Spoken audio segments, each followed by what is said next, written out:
أنا وصلت للموت، عملت كوما خطيرة جدا. أنا قمت من الكوما الكلوية الزوز ما يخدموش، وكان عندي القلب يمشي 20%، وفي وسط الكوما صارت انفكسيون في الرواري. الطب قالوا يظهر لي باش نحيو الماكينات، وربي قال لهم لا، باش يعيش. لو كان ما تتفكرش الموت تنجم ما تتقربش لربي. انا عشت حاجة تتشبه بفيلم رعب، لانني كي دخلت للكوما دخلت له على معصية.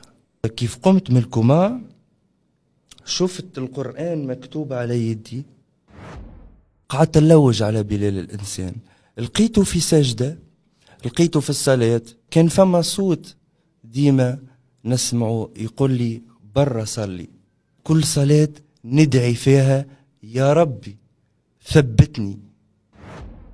الفن يصبح لهنا ما عادش من أولوياتي الحقيقة. هل اعتزلت الفن؟ ولات عندي رؤية ونظرة أخرى للفن. الفنانين قاعدين يموتوا ببطء.